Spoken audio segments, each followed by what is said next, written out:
início a nova temporada do quadro 20 Minutos com Porquê, onde a gente bate um papo com os candidatos às prefeituras da região aqui de Sorocaba. Nessa primeira semana, a conversa vai ser com os candidatos de Votorantim. Lembrando que as entrevistas foram agendadas de acordo com a disponibilidade de cada candidato. Como o próprio nome do quadro já diz, serão 20 minutos de entrevistas com 3 perguntinhas fixas ali para todos os candidatos e uma específica. Bom, como a letra já foi dada, vamos bater um papo aqui com o nosso primeiro convidado, o Luciano Silva, do Podemos. Bem-vindo, Luciano. Obrigado, Vilma. É um prazer enorme estar aqui com vocês, principalmente dando oportunidade para a gente estar levando as propostas para Votorantim, uma cidade que clama hoje por mudança, clama por ideias novas, e nós representamos a renovação na cidade.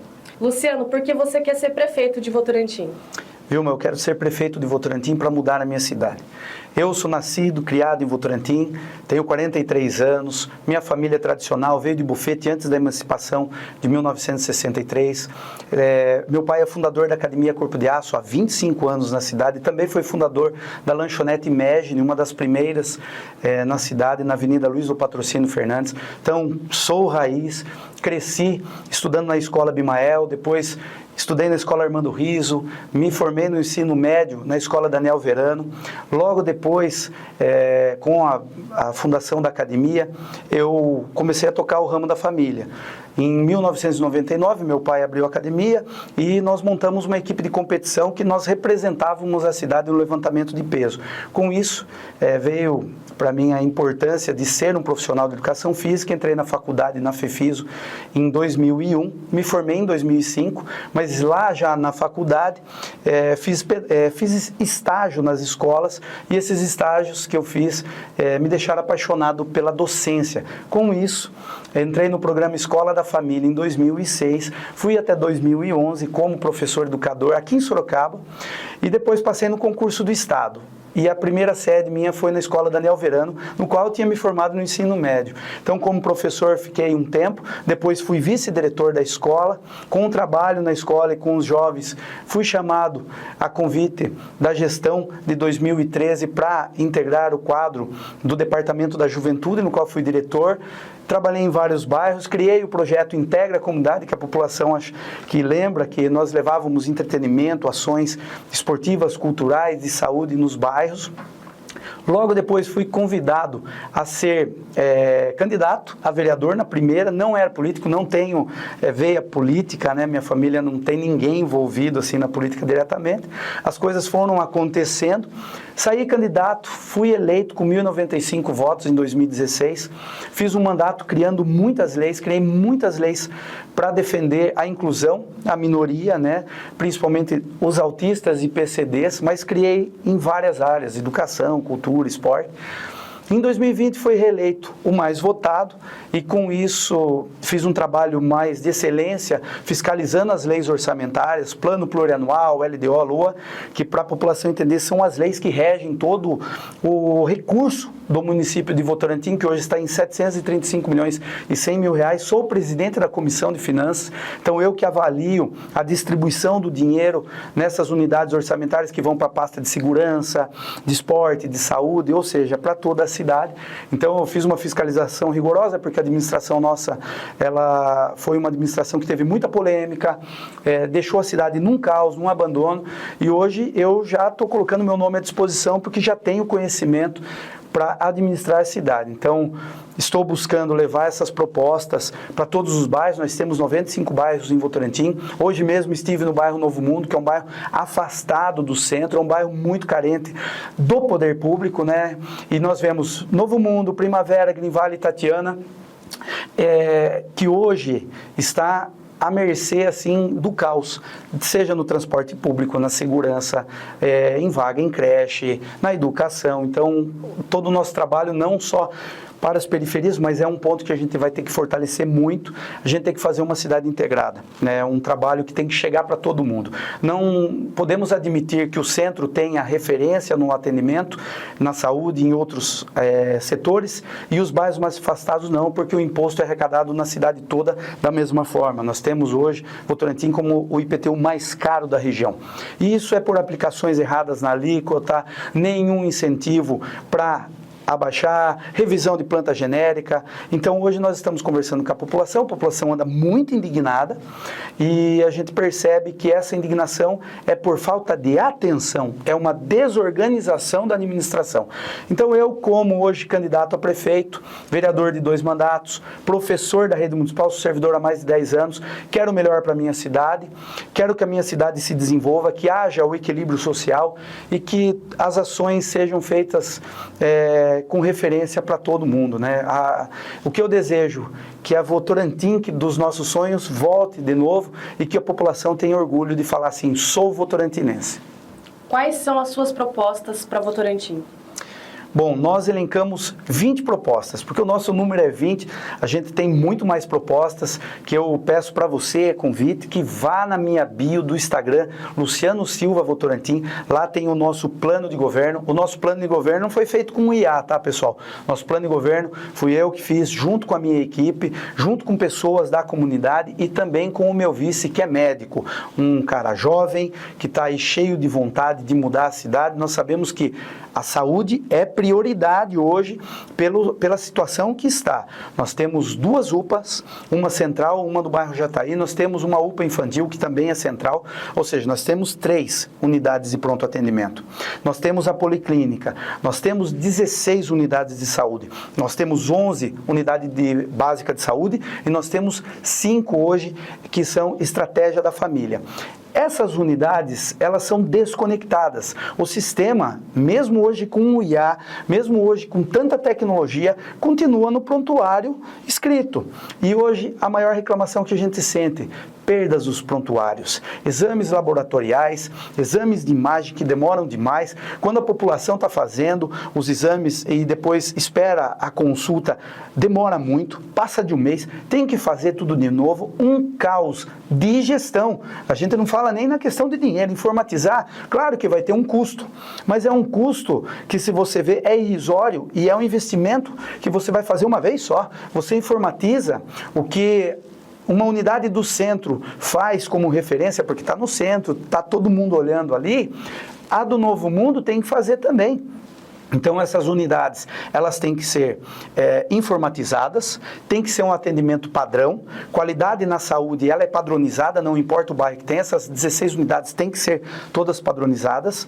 A gente vê uma situação também na questão do atendimento primário, que as unidades de saúde deveriam fazer as aferições de pressão, testes de diabetes, e fazer os atendimentos e já encaminhar, caso necessário, para os especialistas que estão na policlínica. Mas aí você vê os bairros afastados, essas pessoas não têm nem condição de pegar um ônibus e ir, porque o transporte público em Votorantim ficou um caos por 2 anos no emergencial. Então, hoje, com uma concessão com mais de 36 milhões de investimento, você ainda vê que os horários não estão de acordo, a população está sofrendo, e nessa situação a gente vai dar uma prioridade para a saúde. Mas nós temos 20, então a gente elencou as principais. Segurança pública, a criação da Secretaria de Ordem Pública, viu? Que é para pôr ordem mesmo, fazer a junção de uma pasta que consiga fazer o trabalho controlado entre Polícia Civil, GCM e Polícia Militar, com trabalho de inteligência, com trabalho de prevenção. O nosso batalhão da Polícia Militar, ele atende 9 cidades. Então você tem que fazer um trabalho para aumentar os policiais com a operação delegada. Tem recurso, tem dinheiro para isso. Então, segurança pública, a gente vai ter essa prioridade também. Cultura e esporte, descentralização e oficinas nos bairros, que acabou a escolinha de futebol para preparar para a Copa Sub-15 e dar prioridade para quem é da cidade. Outra questão também é a Secretaria da Mulher. Vejam bem, hoje nós temos uma administração que é uma prefeita, a primeira prefeita da história do município. E não foi criado nada específico. A Casa da Mulher é algo que veio do governo do estado de São Paulo, mas precisa de uma secretaria cuidada por mulheres para formular políticas públicas, empreendedorismo, combate à violência, cultura, esporte. Essas pastas já tem, porém não tem nada organizado. Outra questão também é o Centro Integrado de Atendimento e Acolhimento ao Bem-Estar Animal. Hoje nós não temos, é só zoonoses. Quando tem um animal que se machuca ou acontece alguma coisa, ligam para ONGs. Votorantim não tem nada. Clínica veterinária até agora não saiu do papel e é só a produção ali do prédio, né? E a gente vai unificar isso. E também o centro de atendimento, não só às doenças ocultas, que tem o autismo, mas também aos PCDs. Nós vamos fazer um trabalho integrado e a principal proposta nossa, Vilma, colocar cargos técnicos. O primeiro escalão tem que ser servidor público. O servidor público vai comandar uma pasta que tem já servidores públicos. O político, ele entrar lá, ele atrapalha. Faz essas junções partidárias a ganhar a qualquer custo. Quando você vai ver, você tem que colocar um político numa Secretaria de Saúde e de Educação para tomar conta e eles não conhecem, não têm conhecimento não sabem onde ficam as escolas. Então hoje, o principal, trabalho integrado, sem amarração política, para a gente realmente poder fazer um trabalho eficiente com dinheiro público na nossa cidade. E indo para a última pergunta fixa, qual é a sua análise da gestão atual de Votorantim? Vilma, a gestão atual, como eu já tenho 2 mandatos e nós tivemos um problema muito sério na pandemia, a avaliação começa desde o primeiro dia de gestão. No primeiro contato que eu tive com as leis orçamentárias, que é o plano plurianual que veio, eu fiz muitos detalhamentos que estava faltando planejamento na distribuição desse dinheiro. Pessoal, o dinheiro arrecadado de impostos, ele é distribuído entre pastas e para você poder gastar ele tem que estar dentro da lei orçamentária. Quando eu fui avaliar a lei, tinha rúbricas, ou seja, unidades onde estava o dinheiro, que vinha com R$1, R$10, algo que deveria ser planejado para o ano inteiro. Então você via que não estava tendo planejamento. Pegou o orçamento de 700 milhões e distribuiu Ctrl+C, Ctrl+V, 1 milhão para cada. Isso impacta no quê? Atrasa toda a benfeitoria que você vai fazer na cidade. Quando eu vi isso, eu falei, uma gestão que não tem planejamento não pode dar certo. Veio o fura-fila da GCM, que foi uma ação errada no momento que os GCMs, alguns, furaram fila por autorização da administração na frente de idosos. Foi reconhecido em toda a cidade, teve prejuízo à saúde pública. Outra situação foi os remédios vencidos atrás do armário, que eu pude fazer a fiscalização e encontramos. Aí você vê a falha na distribuição dos medicamentos, não tem uma gestão de distribuição.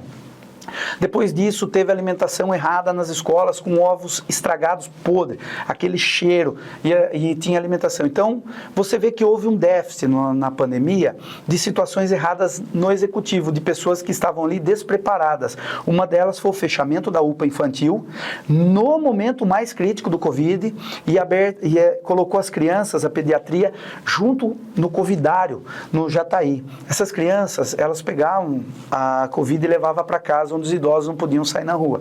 Então, teve muitas mortes naquele momento e a gente sabe que essa ingerência pode ter causado isso. A gente não sabe o que causou, a gente não consegue mensurar o prejuízo para a saúde pública. Mas esses 4 anos, a gente viu problema na zeladoria por falta de cronograma.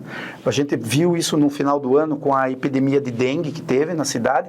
Aí você chegava no sistema de saúde, aquilo que eu falei, perdia prontuário, atendimento mal feito, desorganização, falta de médicos.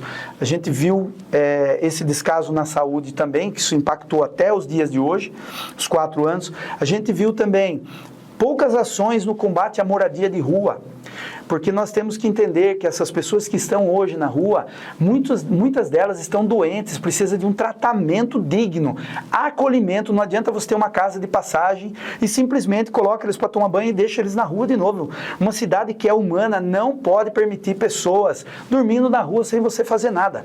Você tem que dar acolhimento para essas pessoas, e muitas delas são dependentes químicos, são pessoas doentes, são adictas. Você tem que ter um tratamento. O Votorantim não tem nenhuma clínica, nem convênio com nada para auxiliar essas pessoas. Esse é um dos problemas que a gente vai enfrentar. Outra questão é o fluxo, o tráfego na nossa cidade. A Avenida 31 de Março vai parar, tem que ter um trabalho inteligente. Nós tivemos um secretário de mobilidade urbana que era arquiteto, não conhecia, uma pessoa boa, mas não conhecia de trânsito. Você precisa ter pessoas técnicas, é político, não era técnico. O que acontece? Hoje a Avenida 31 de Março, o Cláudio Pinto Nascimento, reverendo da Conceição, também a Pedro Augusto Rangel, você pega a Gisele e Constantino, estão travando, o fluxo está enorme na cidade.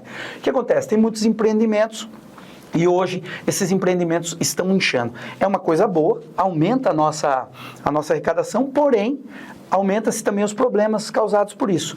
Existe hoje um programa de desafogamento dessas vias, mas vai ter que ter investimento e pode ser que a gente comece agora e outras gestões tenham que tocar, porque ninguém fez isso lá atrás. Então é o nosso compromisso também com o trânsito, estacionamento rotativo cuidado pela GCM, tá? Então não é zona azul, é estacionamento cuidado pela GCM, a gente vai colocar no centro, abrindo mais vagas, bolsão para funcionários também no comércio, que vai ser ao lado da prefeitura, gratuito. Pessoal, chega de impostos, IPTU a gente vai ter que fazer revisão da planta genérica, a gente vai ter que fazer um estudo para congelar, para que hoje a gente consiga, pelo menos, sanar um pouco dessa injustiça que foi feita nos anos anteriores. Várias gestões passaram, não fizeram, agora nós estamos aí com uma proposta de renovação para mudar a nossa cidade. E agora a gente vai para a pergunta específica para o candidato. Na sua visão de educador, qual é o maior problema da rede de ensino de Votorantim e quais são as soluções que você traz para saná-las? Vilma, hoje nós temos um orçamento de aproximadamente 172 milhões para a educação. Nós temos 70% disso é do Fundeb, que é para valorização e pagamento dos profissionais. Já adianto para os profissionais que nós vamos fazer uma revisão nas propostas que a administração já fez para os professores, para manter a valorização. A gente não vai tirar nada que se tem, né? O que a gente vai aplicar é o pagamento do bônus. A gente já fez o estudo, dá para fazer. Simplesmente é valorizar quem está ali no dia a dia. Hoje o nosso IDEB caiu, né? É notório essa notícia, o que significa que o ensino ele está em defasagem, as crianças estão aprendendo menos. Com certeza isso se deve ao fato que nós ficamos 2 anos na pandemia, deveria se ter feito um planejamento para recompor esse estudo que eles não tiveram. Essas crianças hoje, no 4º, 5º ano, estão sofrendo o efeito da pandemia. Nós temos que universalizar o ensino integral. Você tem hoje, começou com 4 escolas, foi para 12, mas nós temos pelo menos 24 escolas. Nós temos que integrar esse ensino de novo, colocar o ensino de idioma, educação financeira já está nas nossas propostas. A pessoa fala, mas tem dinheiro? Tem dinheiro. Nós hoje somos superafetados, tem excesso de arrecadação. O que precisa é organização, é você planejar a cidade. Uma das principais propostas, seja ela para a educação ou qualquer outro setor, é a reorganização administrativa que a gente vai ter que fazer no começo. Houve um desmonte das equipes, hoje tem muita terceirizada trabalhando na prefeitura, inchou de terceirizada e o servidor público ficou em segundo plano. No nosso, o servidor público, primeiro plano. E na educação não é diferente. Eu, como professor há mais 10 anos na rede, eu vejo esse déficit. Isso, na avaliação do SAEB agora, mostrou que nós precisamos fazer um planejamento para quê? Fazer mais investimentos. O investimento começa pela valorização dos profissionais da educação, não só professores, não só o quadro de gestor, de coordenação da escola, mas também as merendeiras que sofreram, tem merendeiras que não receberam salário até agora. E por conta do quê? Terceirizada, falha no edital, falha no contrato, a prefeitura que deveria fiscalizar não o fez, e nós como servidores do povo, como vereadores, a prefeita mesmo na administração tirou através de uma liminar o nosso poder de fiscalizar, de entrar não só na escola, mas em qualquer próprio público. Eu também vou retornar isso para que haja fiscalização. Então uma boa merenda, valorizando esses profissionais, professores felizes trabalhando, um trabalho de integração entre a pasta da educação e as demais pastas para trazer, porque hoje você vai fazer um integral, você pode utilizar a pasta do Secretaria de Esporte, Cultura e colocar as crianças lá e aproveitar esse tempo deles. Seja com a fanfarra, já tem fanfarra, capoeira e outras modalidades para trazer o quê? A felicidade das pessoas estarem na escola. E nós temos que trabalhar também com os pais desses alunos. Não adianta você faz um trabalho de resgate dessas crianças dentro da escola e depois se perde por conta de questões familiares. A gente tem que fazer, hoje tem muitas mães solo que tem que trabalhar, não ficam com as crianças, então a gente tem que ver essa questão da creche, sanar essas vagas em creche. Isso dá para fazer através de convênio, zero demanda, não pode ter demanda reprimida. Hoje uma mãe precisa trabalhar, ela não consegue trabalhar porque ela tem que ficar com a criança, mãe solo. Então nós temos proposta para isso também, orçamento nós temos, tem que ter quem? Um secretário que seja de Votorantim, principalmente que conheça a cidade, que conheça a educação, e essa é a nossa prioridade e vai ser o nosso compromisso. Então, fazendo todo esse estudo hoje, baseado no déficit do IDEB, no que a gente tem de necessidade, na inclusão dentro da escola, você que é mãe de autista, que está lutando aí pela questão do atendimento individualizado, nós já temos plano. O nosso centro de integração, ele vai ter a perícia pedagógica, que vai para o NAI, e depois vai para o CAECA, e depois volta para o NAI, porque não tem informação e fica aquela fila jogando sempre para frente. A gente vai integrar para esse trabalho ser mais eficiente. A gente vai trazer a PAI da onde está lá na Votoran, que está escondida a PAI, que atende mais de 130 atendidos. E detalhe, pessoal, a maioria de primeiro a quinto ano da escola municipal. Nós temos um recurso, a gente pode aportar mais. A PAI é maravilhosa, faz mais de 30 anos nós temos na cidade. Tem uma sala sensorial, dá para ter atendimento individualizado, mas há um preconceito pelo lugar que está. Então, educação é o nosso pilar. Saúde é prioridade, as demais, mas educação é nossa prioridade. E como profissional da educação, eu vou dar muito valor a isso. É isso aí. E a gente encerra a primeira entrevista aqui do quadro com o Luciano, né? Já agradecemos de antemão aqui a entrevista. Obrigado, Vilma. Obrigado a todos que estão acompanhando. Pessoal, segue no Instagram, me questiona, dá um Google no meu nome. Eu tenho uma história limpa dentro da política. Venho com uma proposta de renovação, de eficiência com o dinheiro público, com o nosso dinheiro. Sou natural, sou raiz de Votorantim. E aqui foi 20 minutos, é o número 20 que é o nosso também. então agradeço demais uma oportunidade. Imagina, a gente que agradece você ter aceitado o convite. E ó, fica esperto porque tem mais, hein? Tchau!